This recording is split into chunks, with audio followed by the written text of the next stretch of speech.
Hi everybody. Yeah, no, I need a haircut. Yeah, it's like my lockdown hair almost. Today I want to talk about ECU remaps or reflash for the VFR 1200. Because a lot of people ask me if I would consider remap, or they've told me they've had a remap, a reflash, and it's transformed the VFR.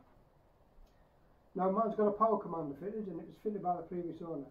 So I don't know what it was like before the power commander, and the only VFR I'd ridden previously this was a 2010 model back about 8 years ago, so my memory's fading on what that felt like. Anyway, my thoughts on a remap.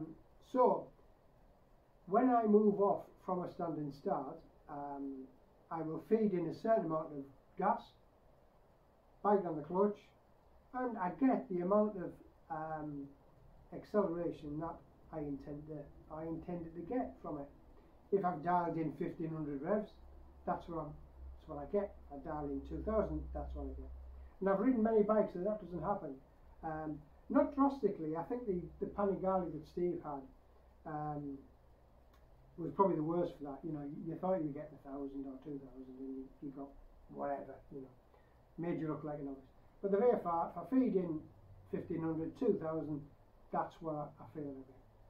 So I'm happy with that. If I'm coming into a roundabout, a slow roundabout, and I'm dropping it in, maybe I want to scrub off my new tyres, get rid of the chicken strips. Falls in, pick it up on the gas, and it goes exactly as my brain says it will go. So my hand to the back wheel is fine. On fast bends, if I'm coming barreling into a corner, it's a road I don't know, I do trail brake a little bit, so again you tipped in, look for your exit, and as I sort of wind on the gas, I get the thrust that I expect.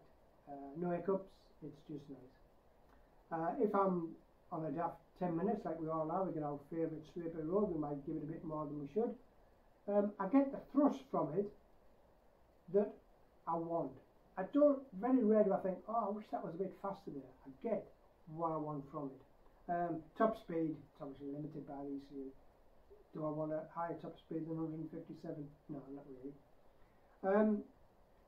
Downside, yeah, you get that little shunt, the low speed fueling, about 20 miles an hour, 25, you know, just coming off the gas and on again. Maybe if you hit a bump and your throttle hand moves a bit, I feel that. So maybe a reflash could dial that out, but it's such a small part of the overall feel of the bike that I'm not a Luddite, but I don't understand ECUs. You know, I just don't understand them. I can get my head around carburetors and gear ratios, and if I change that, this will happen.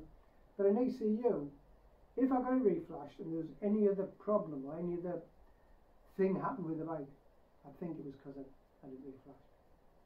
So for me, what I'm getting from the bike at the moment is exactly, or more or less exactly what I want.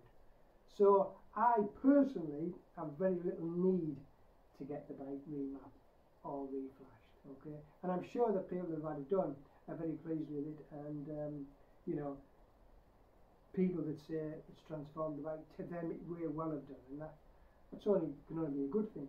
But for me personally, I'm probably going to leave it as it is. So I hope that's answered a few questions, and I'll catch up with you later. Okay, thanks again for watching. Bye.